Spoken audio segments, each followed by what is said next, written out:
मेथीची भाजी नाव ऐकताच नाक डोळे मुरडणारे सुद्धा या पद्धतीने जर तुम्ही मेथीच्या भाजीचे कोफ्ते करताल तर नक्कीच सगळ्यांना आवडेल। साधी आणि सोपी रेसिपी आहे। हॉटेलमध्ये ज्या पद्धतीच्या भाज्या असतात त्यापेक्षाही मस्त भारी अशी भाजी तयार होते। चला तर मग रेसिपीला सुरुवात करूया। तर इथे मी एका कढईमध्ये पाणी घेतलेले आहे।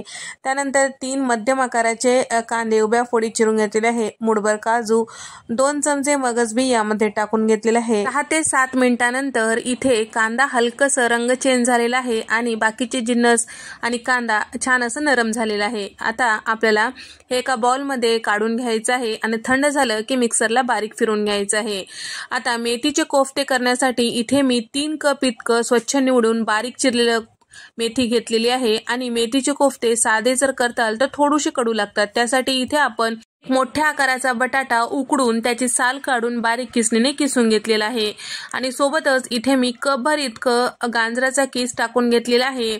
गाजराच्या किसामुळे कोफ्त्याला रंग छान येतो आणि भरपूर पौष्टिक होतो। 2 चमचे इथे मी हिरव्या मिरच्याचा ठेचा, अर्धा चमचा भाजलेले जिऱ्याची पूड आणि त्याचबरोबर अर्धा चमचा काळे मिरी पूड टाकून घेतलेला आहे आणि तसेच या कोफ्त्याला छान अशी टेस्ट येण्यासाठी 1 चमचा इतकं धने पावडर, रंग छान येण्यासाठी 1 चमचा काश्मीरी लाल मिरची पावडर टाकून घेतलेली आहे आणि अर्धा चमचा इथे मी गरम मसाला टाकून घेतलेला आहे।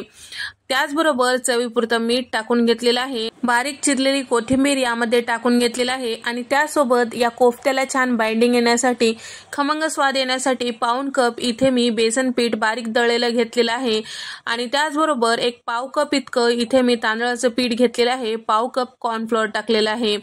कॉर्नफ्लोअर जर नसेल तर तांदळाचं पीठ जास्तीचं वाढवून घेऊ शकता। हे सगळं छान व्यवस्थित मिक्स करून घ्यायचंय। आपल्याला छान असं कोफ्ते किंवा गोळे करता येतील या पद्धतीने। या ठिकाणी इथे सगळं छान व्यवस्थित मिक्स झालेलं आहे। आता हाताला छान असं पाणी लावून घ्यायचं आहे। ज्या पद्धतीने आपण गुलाबजाम करतो त्याच पद्धतीने गोल असे या पद्धतीने बॉल करून घ्यायचं। थोडंसं पाण्याचा हात लावायचं आणि त्याचबरोबर एक 10 ते 12 झाले की आपल्याला तळून घ्यायचं आहे। तर या ठिकाणी साधारण 10 ते 12 हे गोळे तयार झालेले आहेत। आता तळून घेऊया। तर या ठिकाणी जे कांदा आपण उकडून घेतलेला होता ते थंड झालेला आहे। मिक्सरच्या भांड्यात टाकून घेतलेला आहे आणि 8 ते 10 लसणाच्या पाकळ्या, 1 इंचाचं आलं, पाणी न टाकता छान असं मिक्सरला फिरवून घ्यायचं आहे। आता तयार करून घेतलेले जे कोफ्ते आहेत आता तळून घ्यायचे आहेत। तर तळण्यासाठी मी आधीच तेल गरम करायला ठेवलेलं होतं। तेल मध्यम गरम झालेलं आहे। तयार करून घेतलेले जे मेथीचे कोफ्ते आहेत आता तेलामध्ये टाकून घेतलेले आहेत आणि गॅसचा फ्लेम मध्यम ठेवून आपल्याला हे छान असं लालसर होईपर्यंत तळून घ्यायचं आहे। मेथीचे कोफ्ते छान खमंग आणि कुरकुरीत होण्यासाठी आपल्याला कमी गॅसवर तळायचं आहे, मोठ्या गॅसवर तळायचं नाही। मोठ्या गॅसवर जर तळताल तर आतून कच्चे राहू शकतात आणि रंग लगेच लालसर होऊ शकतात। त्यासाठी कमी गॅसवर थोडा वेळ देऊन आपल्याला हे सगळे कोफ्ते लालसर होईपर्यंत तळून घ्यायचं आहे। मधात 1 ते 2 वेळेस सतत मिक्स करत राहायचं आहे म्हणजे सगळीकडून छान असं रंग येईल आणि छान असं तळल्या जाईल। एक राहिलेले सगळे कोफ्ते याच पद्धतीने आपल्याला तळून घ्यायचं आहे। रंग सुद्धा मस्त आलेला आहे। वरतून क्रिस्पी, आतून थोडंसं नरम असलेले हे मेथीचे कोफ्ते नुसतं जरी खाल्लं तरी खूप मस्त लागतो। 4च्या वेळेस मस्त चटपटीत खमंग काही खायचं असेल तर हे पदार्थ तुम्ही खाऊ शकता। या ठिकाणी इथे कोफ्ते तयार झालेले आहे। आता भाजीला फोडणी देण्यासाठी कढईमध्ये 4 चमचे तेल टाकून घेतलेलं आहे। तळलेल्या तेलापैकीच घेतलेला आहे आणि अर्धा चमचा मोहरी, अर्धा चमचा जिरं, दालचिनीचे तुकडे, 3 हिरव्या वेलच्या आणि 2 तमालपत्र यामध्ये टाकून घेतलेलं आहे। थोडीशी कोथिंबीर टाकून घेतलेली आहे। कांद्याची जे प्युरी आपण तयार करून घेतलेलं होतं ते टाकून घेतलेलं आहे। कांद्याची जी प्युरी आहे गॅसचा फ्लेम कमी करून छान सतत मिक्स करत राहायचं आहे। छान असं परतून घ्यायचं आहे। उकडलं जरी असेल तरी सुद्धा याला 2 ते 4 मिनिटासाठी छान असं परतून घ्यायचं आहे तेल साईडला सुटेपर्यंत।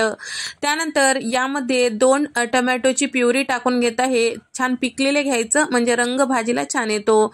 1.5 चमचा लाल मिरची पावडर, रंगासाठी 1 चमचा बेडगी मिरची पावडर किंवा काश्मीरी लाल मिरची पावडर यामध्ये टाकायचं आहे। 1 चमचा हळद आणि 1 चमचा धने पावडर, अर्धा चमचा इथे मी भाजलेली जिऱ्याची पूड, अर्धा चमचा काळे मिरे पूड अर्धा चमचा काळा मसाला किंवा गरम मसाला जो कोणता तुम्ही भाजीत वापरता ते तुम्ही वापरू शकता। चवीपुरतं मीठ किंवा भाजीला जेवढं मीठ लागते तेवढं इथे मी टाकून घेतलेलं आहे। पावडर मसाले करपू द्यायचं नाही। जर या पद्धतीने परतवत्या वेळेस करपत आहे असं वाटत असेल तर थोडंसं पाण्याचा वापर तुम्ही करू शकता। छान असं 2 मिनिटं परतून घेतलं की तेल साईडला सुटू लागलेलं आहे आणि मस्त खमंग स्वाद येण्यासाठी एक मोठा चमचा इथे मी लोणी टाकून घेतलेलं आहे। बटर सुद्धा तुम्ही वापरू शकता। या ठिकाणी सगळं वाटण छान परतलं की तेल साईडला सुटलेलं आहे, त्यावेळेस तयार करून घेतलेले कोफ्ते यामध्ये टाकून घ्यायचे आहे। तर हे सगळं छान व्यवस्थित मिक्स करून घ्यायचं आहे। लगेच पाणी टाकायचं नाही, या वाटणामध्ये 1 मिनिट परतून घ्यायचं आहे।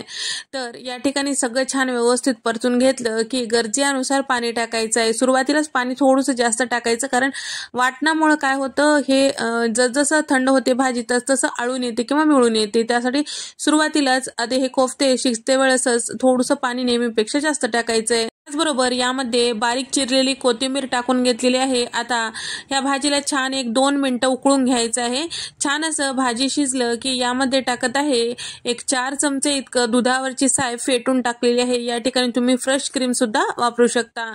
तर सगळं छान व्यवस्थित मिक्स झालेलं आहे। 5 मिनिटं शिजवून घेतल्यानंतर तुम्ही बघू शकता नेहमीपेक्षा दुप्पट चवीची ही मेथीच्या भाजीची कोफ्ते तयार झालेले आहेत। व्हिडिओ आवडल्यास नक्की लाईक करा, म्हणजे मलाही समजतं की तुम्हाला या पद्धतीच्या व्हिडिओ आवडतात। सबस्क्राइब करायला मात्र विसरू नका। नंतरच्या रेसिपीमध्ये भेट देऊया।